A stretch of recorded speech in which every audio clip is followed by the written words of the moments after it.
हमने पहली वीडियो में जाना कि किस प्रकार राजा अमर शक्ति ने अपने मंत्रियों की सलाह से अपने मूर्ख पुत्रों को शिक्षित करने के लिए पंडित विष्णु शर्मा के हवाले कर दिया और विष्णु शर्मा ने भी अपने वचन के अनुसार तीनों मूर्ख राजकुमारों को शिक्षा देनी आरंभ कर दी।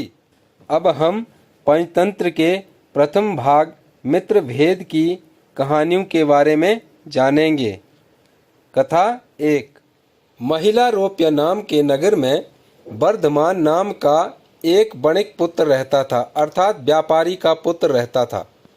उसने धर्मयुक्त रीति से व्यापार में पर्याप्त धन पैदा किया था, किंतु उतने से संतुष्ट नहीं होता था और भी अधिक धन कमाने की इच्छा थी। 6 उपायों से ही धनोपार्जन किया जाता है: भिक्षा, राजसेवा, खेती, विद्या, सूद और व्यापार से। इनमें से व्यापार का साधन ही सर्वश्रेष्ठ है। व्यापार के भी अनेक प्रकार हैं। उनमें से सबसे अच्छा यही है कि परदेश से उत्तम वस्तुओं का संग्रह करके स्वदेश में उन्हें बेचा जाए। यही सोचकर वर्धमान ने अपने नगर से बाहर जाने का संकल्प किया। मथुरा जाने वाले मार्ग के लिए उसने अपना रथ तैयार करवाया। रथ में 2 सुंदर सुदृढ़ बैल लगवाए। उनके नाम थे संजीवक और नंदक। वर्धमान का रथ जब यमुना के किनारे पहुंचा तो संजीवक नाम का बैल नदी तट की दलदल में फंस गया। वहां से निकलने की चेष्टा में उसका एक पैर भी टूट गया। वर्धमान को यह देखकर बड़ा दुख हुआ।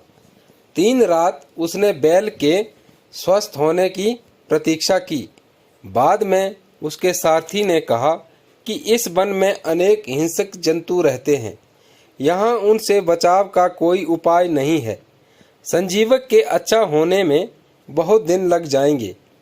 इतने दिन यहाँ रहकर प्राणों का संकट नहीं उठाया जा सकता। इस बैल के लिए अपने जीवन को मृत्यु के मुख में क्यों डालते हैं? तब वर्धमान ने संजीवक की रखवाली के लिए रक्षक रखकर आगे प्रस्थान किया। रक्षकों ने भी जब देखा कि जंगल अनेक शेर, बाघ, चीतों से भरा पड़ा है तो वे भी 2-1 दिन बाद ही वहां से प्राण बचाकर भागे और वर्धमान के सामने यह झूठ बोल दिया, स्वामी, संजीवक तो मर गया, हमने उसका दाह संस्कार कर दिया। वर्धमान यह सुनकर बड़ा दुखी हुआ, किंतु अब कोई उपाय नहीं था। इधर संजीवक यमुना तट की शीतल वायु के सेवन से कुछ स्वस्थ हो गया था। किनारे की दूब का अग्रभाग पशुओं के लिए बहुत बलदायी होता है। उसे निरंतर खाने के बाद वह खूब मांसल और हृष्ट पुष्ट हो गया। दिन भर नदी के किनारों को सींगों से पाटना और मदमत होकर गरजते हुए किनारों की झाड़ियों में सींग उलझाकर खेलना ही उसका काम था। एक दिन उसी यमुना तट पर पिंगलक नाम का शेर पानी पीने आया। वहां उसने दूर से ही संजीवक की गंभीर हुंकार सुनी। उसे सुनकर वह भयभीत सा हो सिमट कर झाड़ियों में जा छिपा। शेर के साथ 2 गीदड़ भी थे, करटक और दमनक। ये दोनों सदा शेर के पीछे रहते थे। उन्होंने जब अपने स्वामी को भयभीत देखा तो आश्चर्य में डूब गए।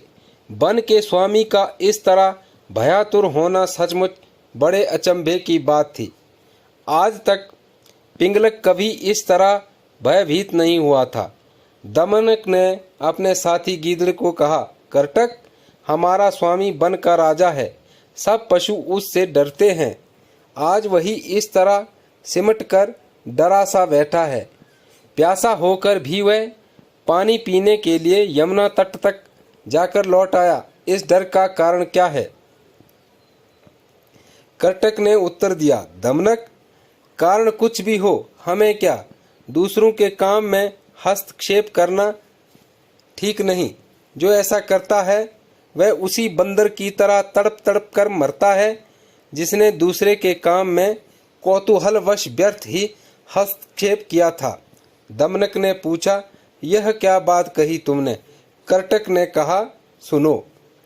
अब हम अगली वीडियो में बताएंगे कि उस शरारती बंदर का क्या हुआ और क्यों वह तड़प तड़प कर मरा। तब तक के लिए नमस्कार, जय श्री राम।